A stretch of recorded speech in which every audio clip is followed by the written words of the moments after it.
새해 첫 오후 예배를 하나님께 올려드리겠습니다. 식사 맛있게 하시고 교제도 많이 나누셨죠? 나의 갈 길 다가도록 우리 함께 불러보도록 하겠습니다. 우리의 갈 길은 우리 하나님께서 아시고 가장 선한 길로, 가장 좋은 길로 인도해 주실 줄 믿습니다. 우리 각 가정에 나아가야 할 길, 우리 교회에 나아가야 할 길을 우리 하나님께서 가장 좋은 길로 인도해 주실 줄 믿습니다. 믿음을 갖고 마음을 다해서 우리 찬양하겠습니다.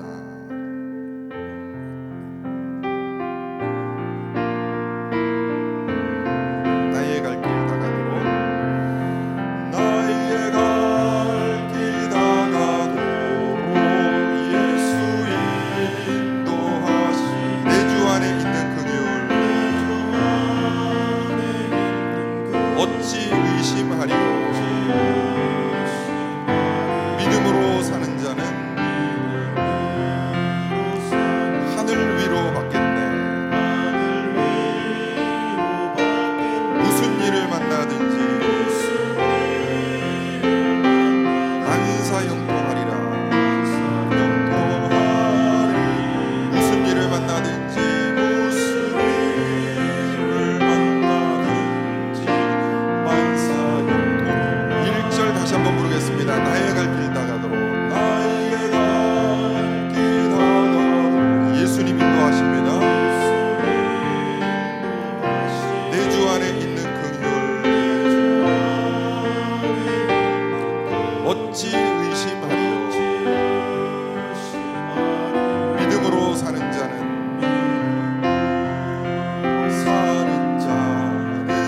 하늘 위로 받겠네. 무슨 일을 만나 만사 형통하리라. 아멘. 무슨 일을 만나든지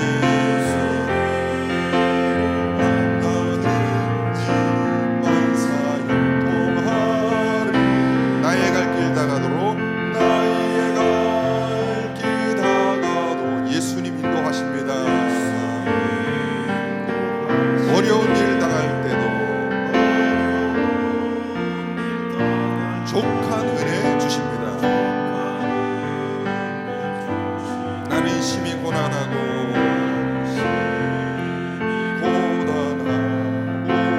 영혼 매우 바라나. 나의 앞에 반석에서 샘물 나게 하신, 나의 앞에 반석에서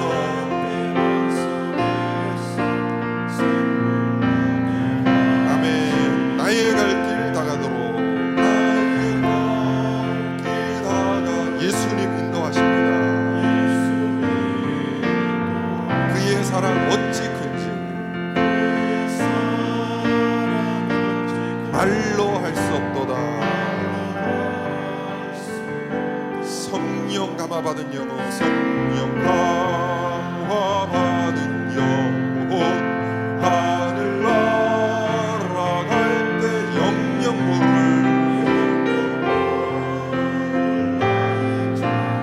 예수님 인도하십니다.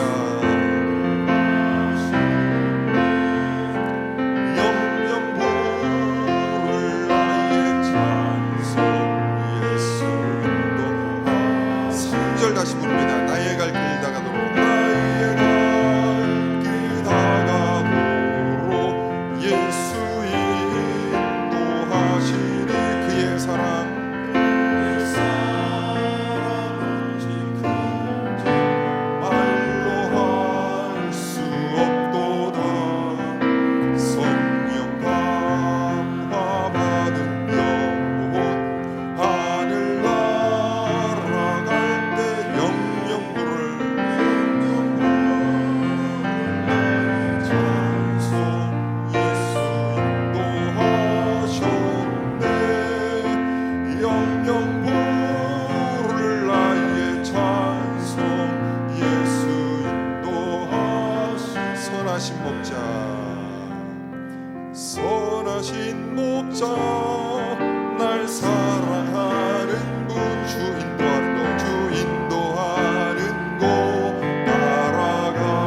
선하신 목자, 선하신 목자, 날 사랑하는 분, 주 인도하는 곳 따라가리. 주의 말씀을 나 듣기 위하여 주 인도하는 곳 가려. 아멘. 나를 푸른 초장과 나를 푸른 초장과 쉴 만한 물가로 내 선하신 목자 날 인도해. 험한 산과 골짜기로 내가 다닐지라도 내 선하신 목자 날 인도. 선하신 목자 날 사랑하는 분. 처음부터요. 선하신 목자 날 사랑하는 분, 주 인도하는 곳 따라가. 주의 말씀을 나 듣기 위하여 주 인도하는 곳 가려.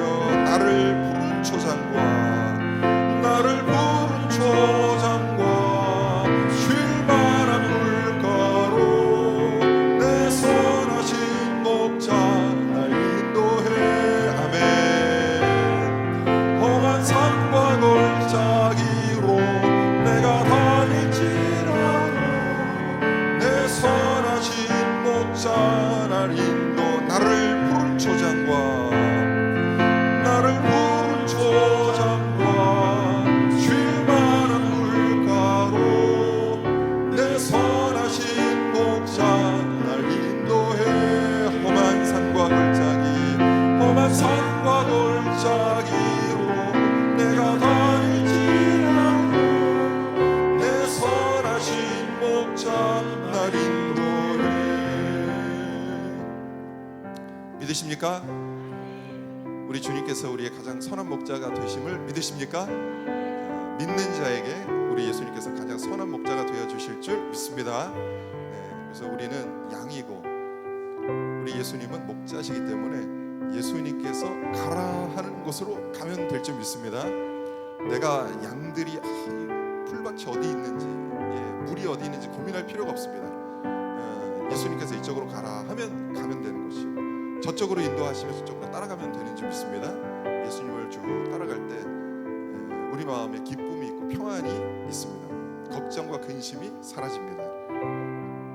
그런 주님과 늘 동행하시는 올 한 해가 되시기를 주님의 이름으로 축복합니다. 우리 기도할 수 있는데, 우리 염려를 다 던지고 기도할 수 있는데 우리 찬양하겠습니다.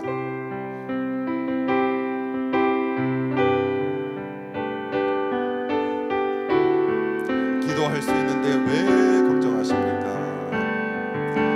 기도할 수 있는데 왜 걱정하십니까? 기도하면서 왜 염려하십니까? 처음부터 부릅니다. 기도할 수 있는데 왜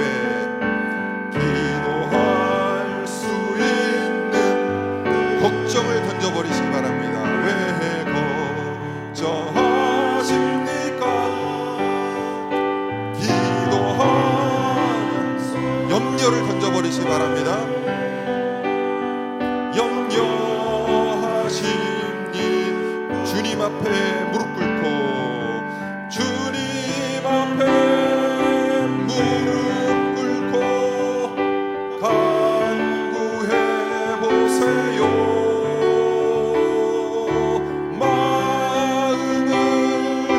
정결하게 뜻을 다하여 기도할 수 있는데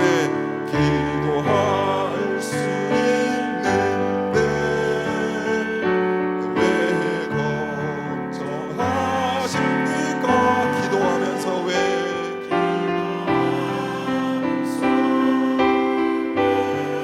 염려하십니까? 기도할 수 있는데 왜 실망하십니까? 기도하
있습니다. 한나가 걱정하고 근심하는 표정으로 기도를 시작했는데 하나님께서 이제 응답하시고 하나님께서 그 기도를 들으신다는 확신이 들고 나서는 낯빛이 완전히 변했다고 그랬어요. 기쁨으로 주의 전에 나갔다고 전했습니다. 말합니다. 성경은 말씀합니다. 우리가 기도하면서 걱정하지 않고 염려를 날려버린다는 것은 그 자체가 우리에게 믿음이 있다는 증거죠. 하나님께서는 믿음의 기도를 들으시는 줄 믿습니다.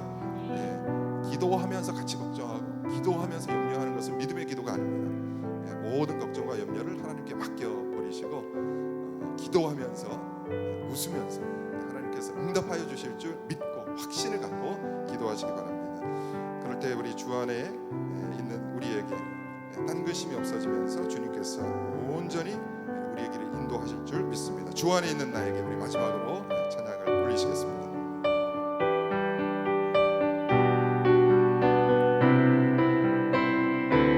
주 안에 있는 나에게 딴근심 있으랴.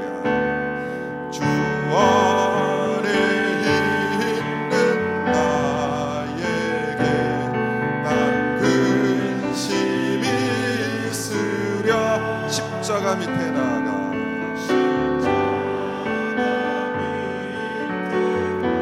죄짐을 풀었네. 죄짐을 풀었네. 주님을 찬송하면서 주님을 찬송하면서 할렐루야 할렐루야.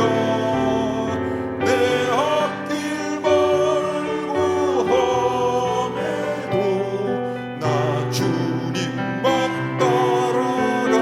아멘.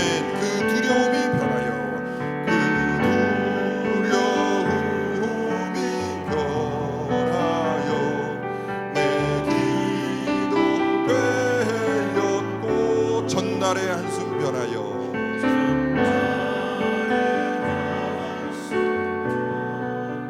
내 노래 되었네. 아멘. 믿으십니까? 주님을 찬송하면서 주님을 찬송하면서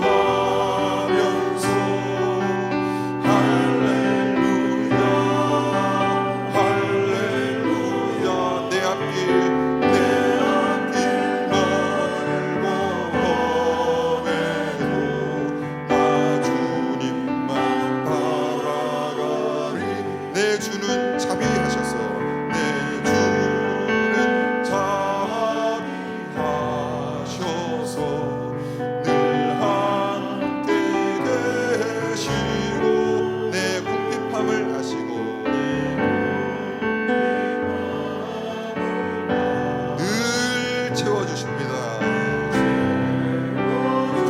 다시 3절 부르겠습니다. 내 주는 자비하셔서 내 주는 자비하 늘 함께 계십니다. 아멘. 내 궁핍함을 아시고 밤을 아시 늘 채워주시네. 아멘. 주님을 찬송하면서 주님을 찬송하면서 할렐루야 할렐루야. 내 앞길 멀고 험해도 나 주님만 따라가리. 4절입니다. 내 주와 맺은 내 주와 맺은 언약은 영불변하시니 그 나라 가기까지는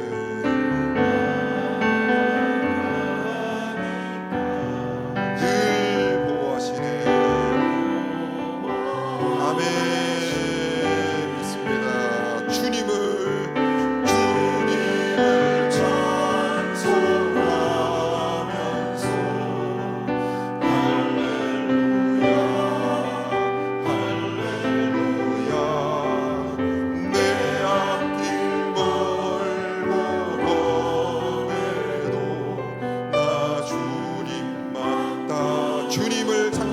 찬양하면서 할렐루야 주님을 찬송하면서 할렐루야 할렐루야 내 앞길 멀고 내 앞길 멀고 험해로 나 주님만 따라가리 나 주님만 따라가리 나 주님만 따라가리 나 주님만 따라가리 나 주님만 따라가리. 우리 이 시간 찬양의 가사를 생각하면서 우리 기도하겠습니다. 하나님 내 앞길 아무리 멀고 험해도 주님만 따라가길 원합니다. 나의 목자 대신 예수님만 따라가길 원합니다. 주님께서 지시한 곳으로 따라가길 원합니다. 그러한 믿음을 허락하여 주시고 순종의 마음을 허락하여 주시옵소서. 우리 다 같이 합심해서 마음을 내서 기도하겠습니다. 참 좋으신 하나님 오늘 예배 부어주시니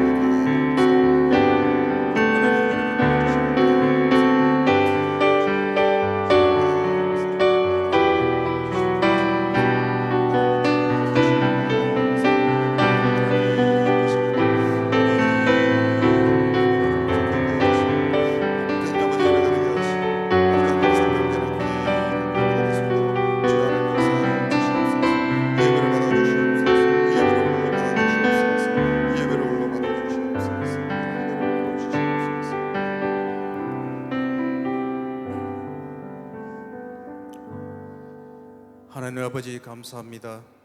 이렇게 아버지께 예배를 드리려고 모였습니다. 경건하고 온전한 예배가 될 수 있게 하옵소서. 그래서 이 예배가 은혜 받는 시간이 되게 하옵소서. 하나님의 은혜로 우리를 치료해 주시고 강건케 하시고 회복시켜 주옵소서. 2024년에는 오직 성령으로 충만한 교회가 되게 하옵소서. 우리는 세상적으로 어려움, 치료되어야 할 몸과 마음, 이루어야 할 목표가 있습니다. 이 모든 것을 가지고 교회에 오면 성령님께서 치료해 주시고 회복시켜 주시고 기쁨을 주시고 모든 어려움이 해결되게 하옵소서.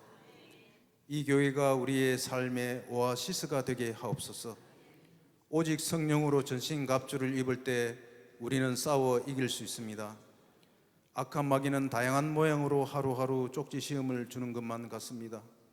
아버지여 우리의 힘으로 감당할 수 없으니 성령님의 권능으로 이길 수 있도록 성령 충만 주옵소서.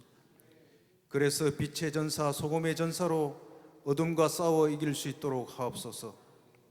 세상에 우리의 완력으로 싸우지 말고 오직 성령 충만으로 싸울 수 있게 하옵소서. 우리는 때때로 스스로의 무기력함에 의기소침해 합니다. 오직 복음만이, 오직 성령만이 해답이 되게 하옵소서.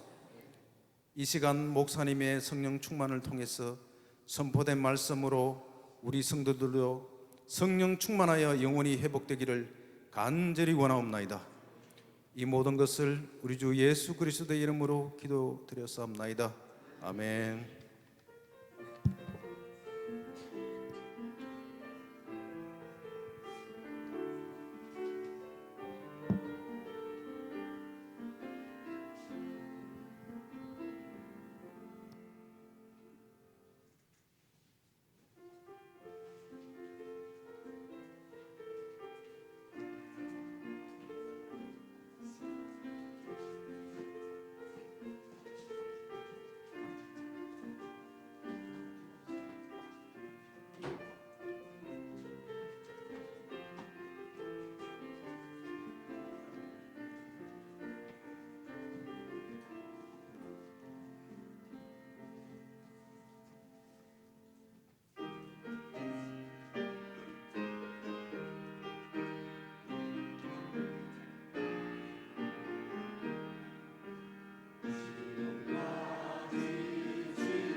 귀한 찬양 감사합니다. 함께 말씀 보시겠습니다. 오늘 함께 보실 말씀은 신약성경 에베소서 1장 1절에서 6절까지 말씀입니다.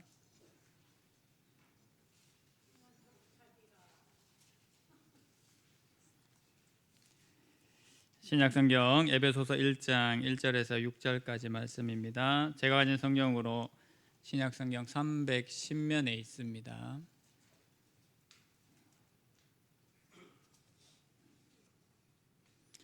말씀을 찾으셨으면 한 절씩 교독하겠습니다. 1장 1절입니다.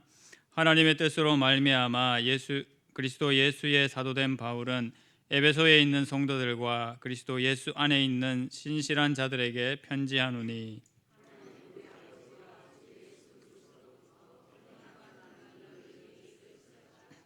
찬송하리로다. 하나님 곧 우리 주 예수 그리스도의 아버지께서 그리스도 안에서 하늘에 속한 모든 신령한 복을 우리에게 주시되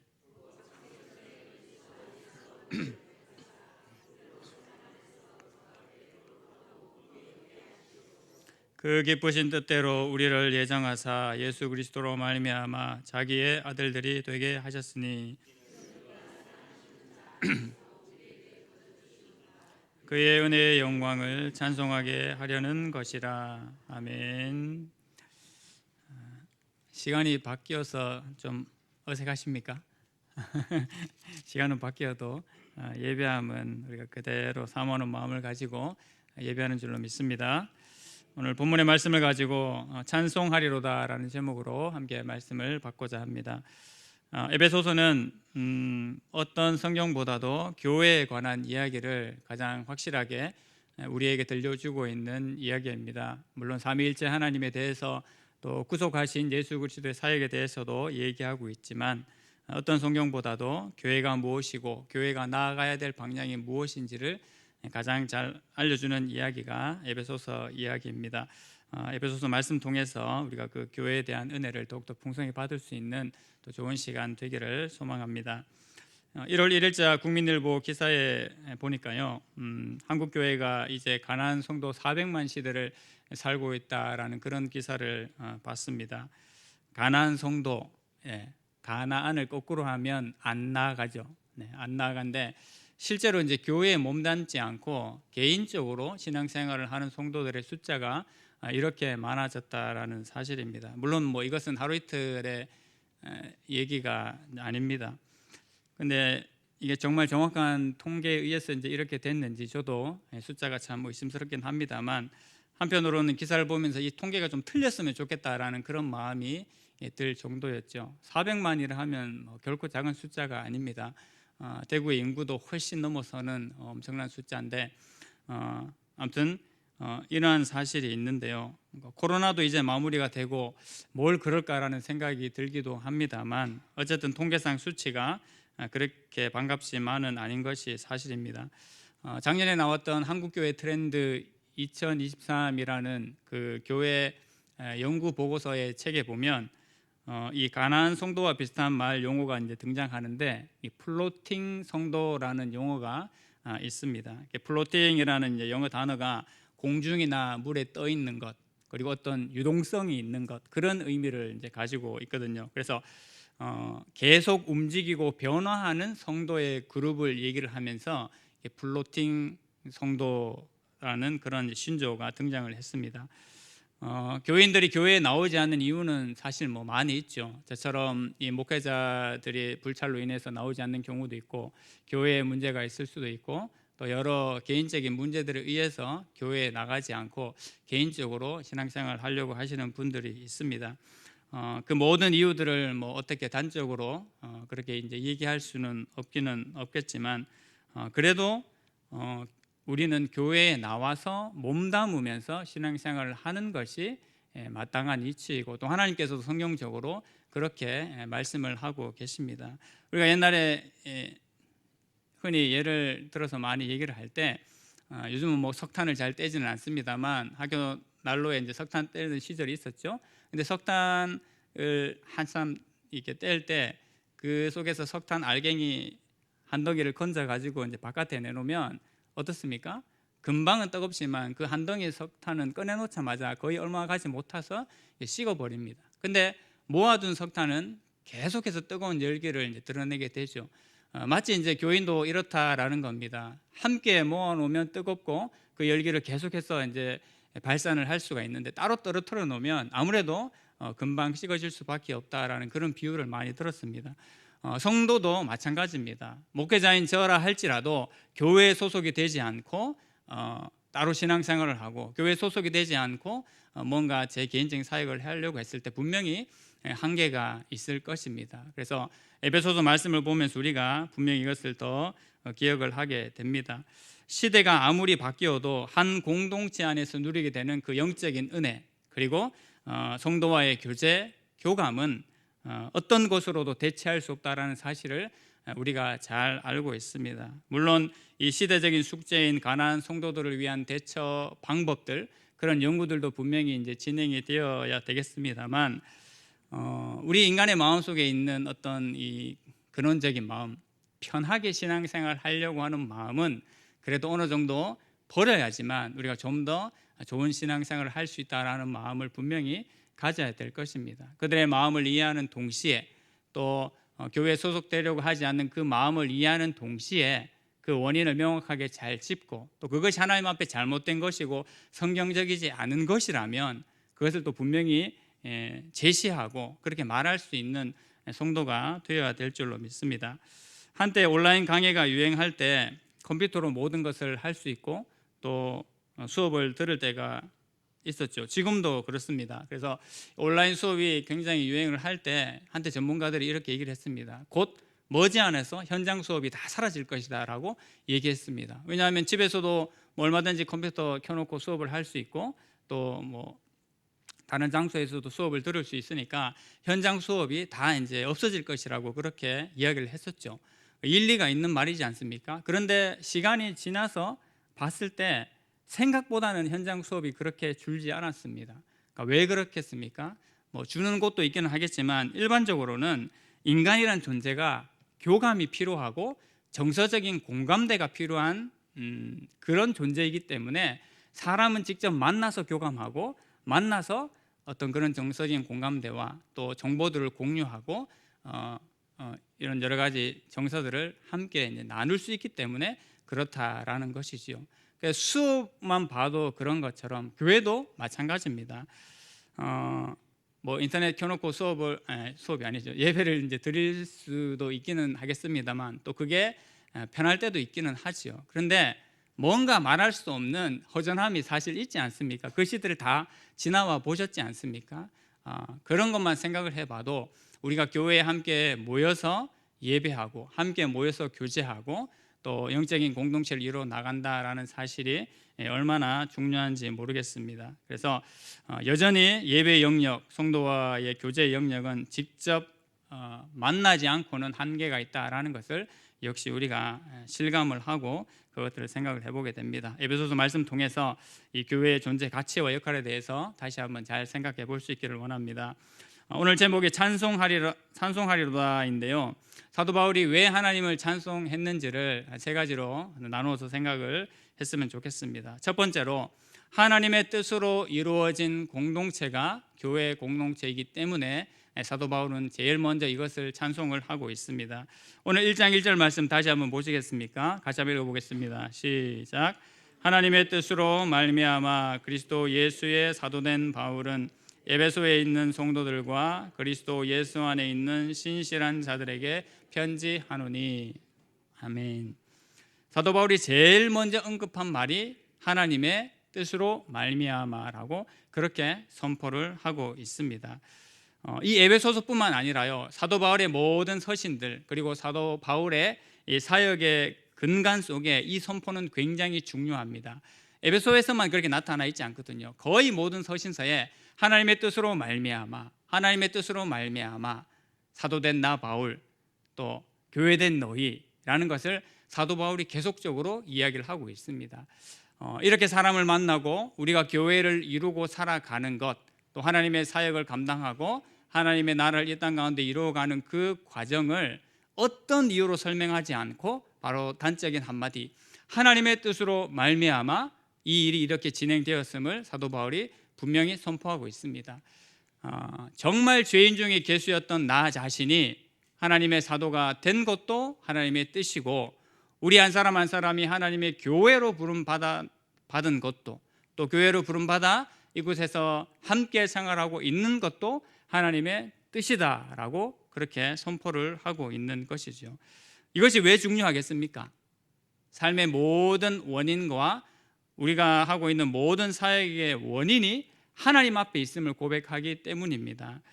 죄 짓는 것 이외에는, 여러분, 죄 짓는 건 제외하고요, 죄 짓는 것 이외에는 바로 우리의 삶에 충분히 적용시킬 수 있는 이유와 근거가 되는 것이죠. 교회 안에서 많은 사람들이 상처를 받거나 또 때로는 내 뜻대로 되지 않아서 분쟁이 생기는 그 근원에 사실 이 주제가 있습니다. 하나님의 뜻으로 말미암아 이곳에 모였고, 하나님의 뜻으로 말미암아 내가 이곳에 세워졌다라는 그 사실을 사실 인정하게 되면요, 여러 가지 마음이 다른 것, 분쟁의 요소들, 분쟁의 근거들을 사실 다 잠재울 수가 있습니다. 그런데 이런 일들이 일어날 때 우리가 기억하지 못하는 것이 이거라는 것이죠. 분명히 하나님의 뜻에 의해서 내가 이곳에 세워졌고, 하나님의 뜻에 의해서 여러 사람들이 이곳에 모였는데, 그것을 망각하게 되면 우리 인간적인 생각들이, 내 마음의 생각들이 불쑥불쑥 일어나게 된다라는 것입니다. 사도 바울이 그래서 이것을 제일 먼저 이야기를 하고 있습니다. 사도 바울이 사역했던 현장은 우리가 너무나 잘 알고 있지 않습니까? 사도 바울이 목회했던 여러 교회들, 그리고 사역의 여러 현장들에는 사실 인간적으로 보면 너무나 견디기 힘든 상황들이 많았습니다. 바울이 사실 매도 맞기도 하고요, 여러 가지 모함을 받기도 하고, 오직 예수 그리스도만을 증거했음에도 불구하고 여러 가지 이상한 방향으로 일이 진행될 때도 사실 있었거든요. 그럼에도 불구하고 사도 바울이 늘 마음속에 생각했던 것은 무엇입니까? 나는 하나님의 뜻으로 말미암아 부름을 받은 존재이고, 하나님의 뜻에 의해서 지금 고통을 받더라도 이 고통을 받고 있다라는 사실을 사도 바울은 중심에 분명히 기억하고 있었습니다. 그리고 만나는 모든 하나님의 교회들에게 계속해서 이것을 인지시키고 말씀을 했었죠. 우리가 다툼이 있고 우리가 분쟁이 있고 어려움이 있을지라도 이것이 하나님의 뜻 안에서 이루어지고 있다라는 사실을 여러분 기억하십시오. 교회여 기억하십시오 라고 누차 그렇게 이야기를 했습니다. 사도 바울이 다 여러분 말을 안 해서 그렇지, 이 성경에 좋은 말로 적혀 있어서 그렇지, 인간적인 마음으로 어떻겠습니까? 정말 속이 많이 썩지 않았겠습니까?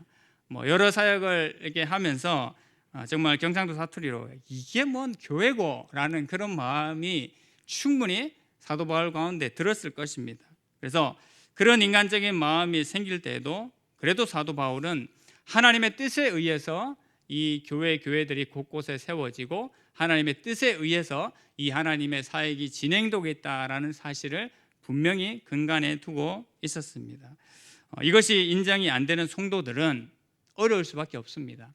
하나님의 뜻에 의해서 나 자신이 이렇게 세워졌고, 뜻에 의해서 우리가 다 함께 여기에 모였다라는 그 근간을 세우지 못하면 결국은 내 뜻이 자꾸 드러날 수밖에 없는 것이죠.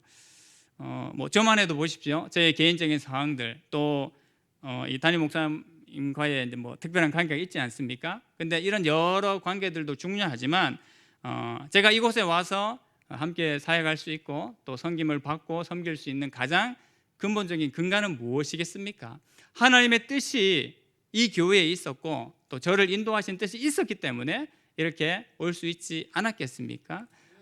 부족한 점도 있고 여러 가지 또 개선해 나가야 될 것들이 많은 저이지만, 그럼에도 불구하고 하나님께서 불러주신 것에 대한 하나님의 뜻에 대한 인정을 제가 하고 있고, 또 그 하나님의 뜻에 대한 성도님들 여러분들이 하고 계시기 때문에 우리가 함께 하나님께서 허락하신 이 교회 안에서 하나님의 뜻과 사역들을 잘 이루어 나가고 있는 줄로 믿습니다.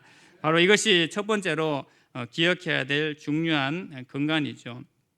한국 교회도 마찬가지입니다.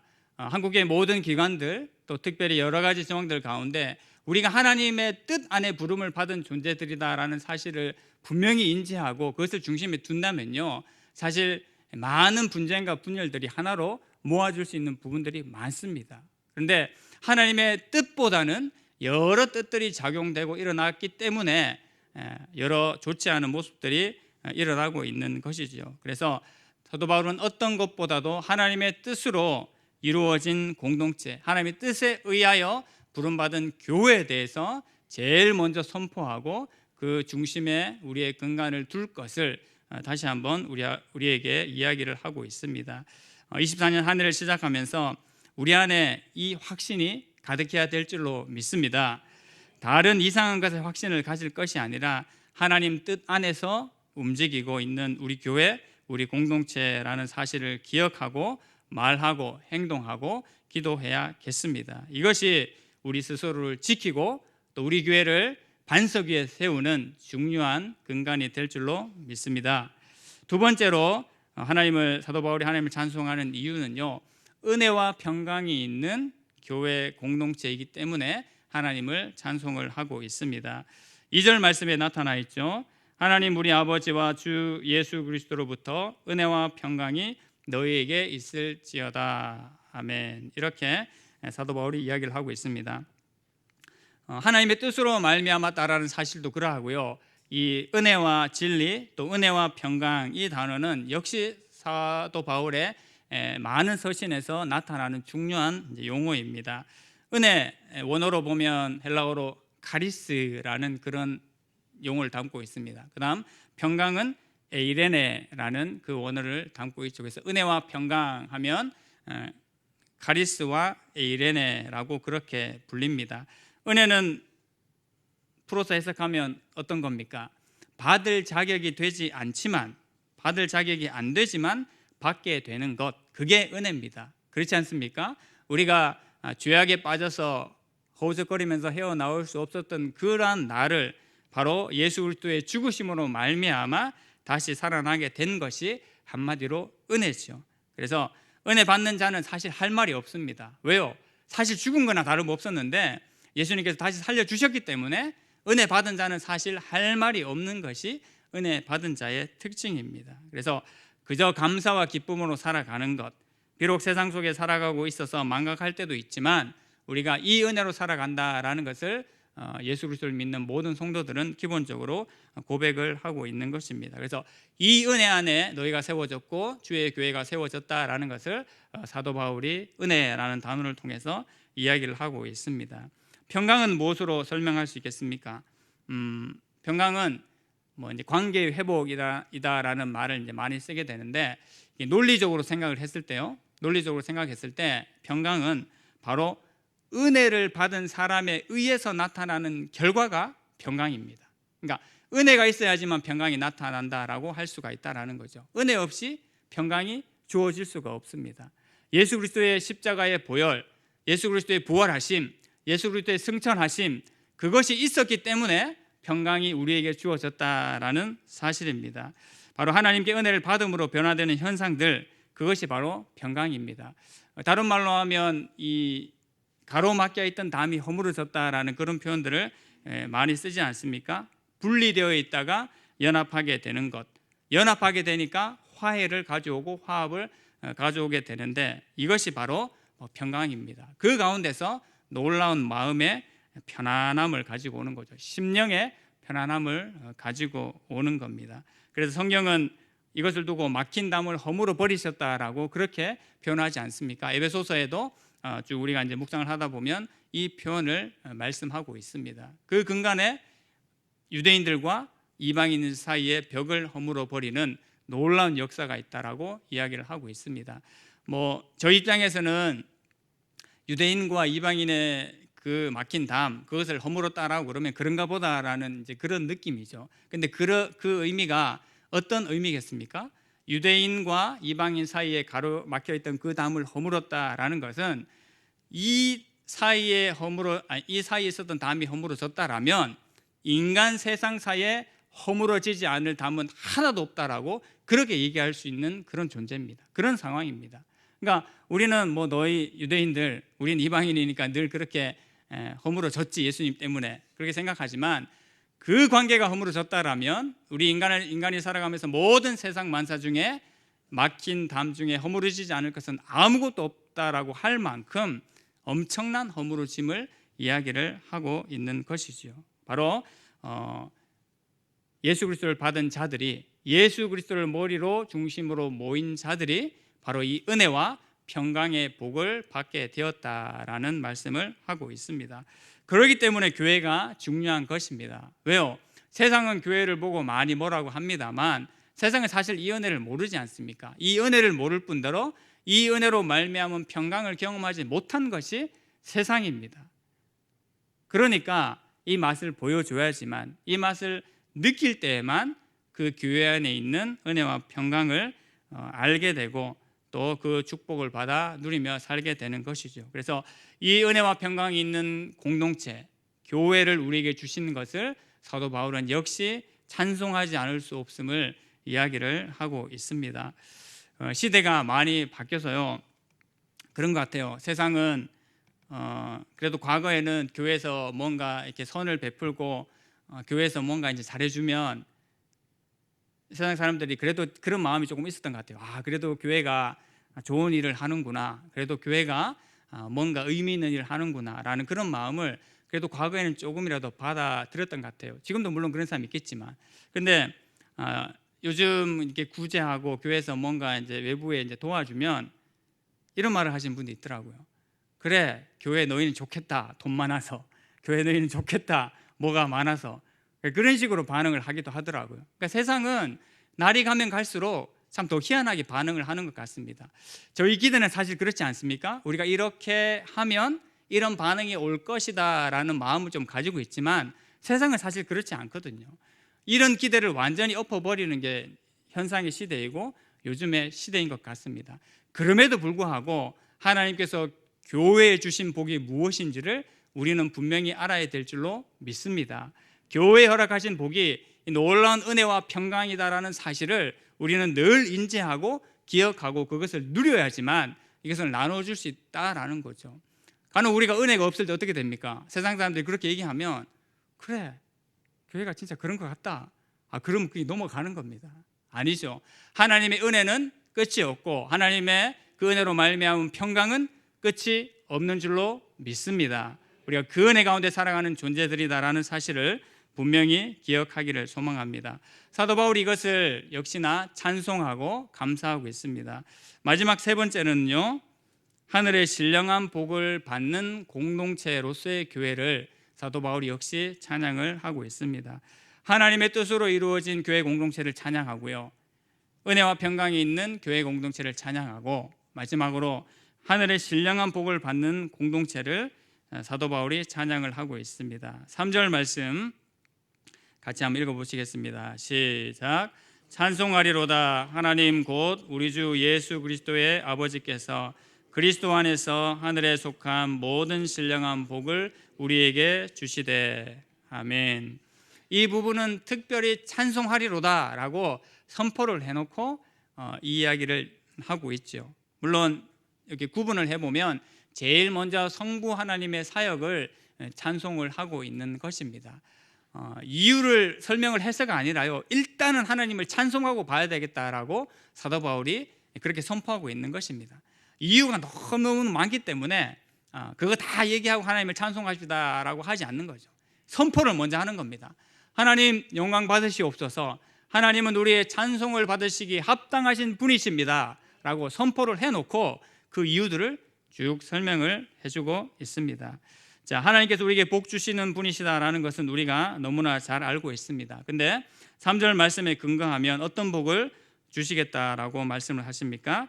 그리스도 안에서 하늘에 속한 모든 신령한 복을 우리에게 주십니다라고 이야기를 하고 있습니다. 하나님께서 복 주시는 것 당연히 다 좋다라는 생각을 하고 계시죠. 근데 하나님께서 주시는 복이 왜 좋습니까, 여러분? 하나님께서 뭘 주셔서 좋은 것도 있긴 합니다만 하나님께서 우리에게 복 주셨을 때 우리가 좋아할 수 있는 가장 근본적인 이유는 뭐냐 하면요, 바로 하나님이 복의 근원이시고 복의 원조이시기 때문입니다. 뭐 어떤 걸 줬어도 감사하지만 복의 근원이시고 복의 창조자이신 그분이 나에게 복을 주신다라고 하니까 감사하다라는 거죠. 우리가 뭘 배울 때 여러분 누구 찾아가길 원하십니까? 대가 찾아가기 원하시고 원조 찾아가기 원하시죠. 나 누구한테 뭘 배웠어? 그러면 그래? 누구한테 배웠어? 그분한테 배웠어. 그분 그게 대가신데? 그분 원조신데? 그러면 뭘 배워도 그것에 대한 자부심이 대단하지 않습니까? 복도 마찬가지입니다. 우리가 하나님 앞에 복 받는 것 자체라는 것이 뭘 받는 것도 중요하지만 복의 근원 되시고 복의 원조 되신 그 하나님으로부터 복을 받기 때문에 우리가 좋지 않을 수가 없다라는 것이죠. 그 하나님이 어떤 하나님이십니까?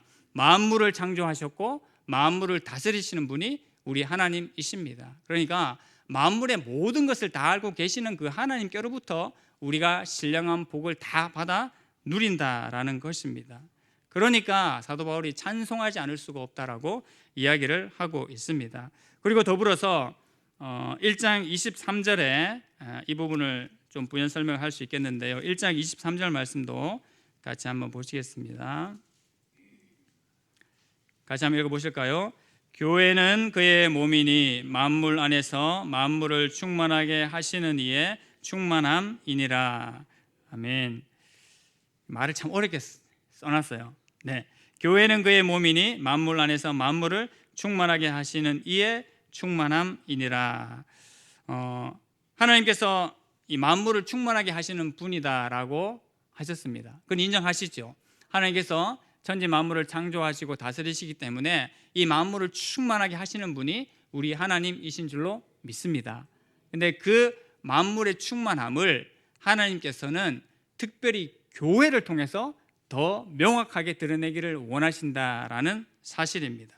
그 충만함을 특별히 교회를 통해서 가장 잘 드러낸다라는 것이죠. 그래서 만물의 충만함을 우리가 삶을 살아가면서 다른 곳에서도 전혀 느낄 수 없지는 않겠지만 이 만물의 충만함을 드러내는 그 충만을 하나님의 이름으로 예수 그리스도의 이름으로 모인 이 교회에서 가장 명확하게 드러내시기 때문에 이 교회가 중요하다라는 것입니다. 어떤 사람들은 이 교회의 존재에 대해서 교회가 무가치하다, 모일 필요가 없다, 그래서 무교회주의자들도 있기는 합니다. 근데 이 말씀에 비춰보면 어떻게 해석을 하고 답변을 할지 모르겠어요. 이 세상의 만물을 충만하게 하시는 그 근거가 이 교회 안에 있다라는 이 말씀을 무교회주의자들은 과연 어떻게 설명할지 참 의문입니다. 하나님께서 그렇게 충만하게 하시겠다는데 교회가 아닌 다른 것을 통해서 할 수 있다? 그렇지 않습니다. 하나님께서는 반드시 우리에게 내어주신 그 예수 그리스도를 통해서 그리고 이 머리 대신 예수 그리스도로 말미암아 충만하게 하시고 만물을 충만시켜 나가신다라는 사실을 우리가 분명히 기억해야 될 것입니다. 이래서 교회가 중요한 겁니다. 단순히 그냥 교회가 중요하다라고 해서 중요한 게 아니다라는 것이죠. 하나님의 놀라우신 계획과 섭리가 이 교회 속에 있기 때문입니다. 때로는 이 교회가 뭔가 내 마음에 들지 않고 잘못된 모습으로 가는 것 같고 인간적인 연약함 때문에 잘못된 방향으로 흘러갈 수가 있습니다. 그것만 보면 참 실망할 수밖에 없는 것이죠. 그런데 그 가운데서도 하나님께서 계획하신 놀라운 그 계획, 만물을 충만하게 하시는 하나님의 충만함이 이 교회를 통해서 드러내시겠다라고 하는 말씀이 있기 때문에 우리가 그런 연약한 모습이 있음에도 불구하고 그 말씀을 붙잡고 확신을 가질 수가 있는 것입니다. 한 해를 시작하면서 여러분 교회를 바라보는 시선에 어느 것에 더 확신을 가지기를 원하십니까? 내 눈에 보이는 그 현상에 더 확신을 가지기를 원하십니까? 아니면 하나님께서 선포하신 이 말씀에, 그 분명한 말씀에 더 확신을 가지기를 원하십니까? 정답은 당연하겠죠. 하나님께서 주시는 그 말씀에 우리가 확신을 가져야 되는 것이 당연할 것입니다. 그래서 에베소서에서 이 교회론을 말하면서 이렇게 얘기를 합니다. 교회는 하나님과 일치된 성격을 지니고 있다라고 말씀하고 있습니다. 뭡니까? 어떻게 보면 하나님 이코르 교회라는 말과 똑같다라는 겁니다. 여러분, 교회의 가치에 대해서 그렇게 심각하게 생각하지 않는 사람은 뭘 그럴까 그렇게 생각할 수 있죠. 아니요, 그렇지 않습니다. 하나님의 최대의 관심사는 우리에게도 있지만 이 교회에 있다라는 사실을 우리가 기억을 하고 확신해야 될 줄로 믿습니다. 이 확신이 없으면 자꾸 교회가 흔들리고 이 교회 안에 있는 성도들이 흔들릴 수밖에 없다라는 거죠. 하나님께서 분명한 이 확신의 말씀을 주셨는데 그걸 안 붙잡고 자꾸 다른 걸 보는 거예요. 그걸 보면 내 마음이, 우리 마음이 흔들릴 수밖에 없지 않습니까? 아닙니다. 그럼에도 불구하고 하나님의 관심사는 교회이시고 교회의 충만함을 부어 주셔서 하나님의 뜻을 이루어 간다라는 사실을 우리가 기억해야 될 줄로 믿습니다. 교회를 우리가 소홀히 할 수 없고 하나님의 교회를 바라보면서 그 기대를 결단코 놓쳐서는 안 된다라는 사실이죠. 세상은 물론 아니라고 합니다. 여전히 교회에 대해서 소망은 아니라고 하지만 우리만은, 예수 그리스도를 받아들인 우리만은 분명한 이 교회에 대한 희망과 소망을 가지고 있어야 되는 것입니다. 왜요? 우리는 연약하고 우리 스스로는 이것을 할 수 없지만 머리 대신 예수 그리스도는 이것을 능히 이루시고 우리의 연약함까지도 다 짊어지시고 하나님의 사역을 이끌어 가시기 때문입니다. 믿으십니까? 아멘이시죠?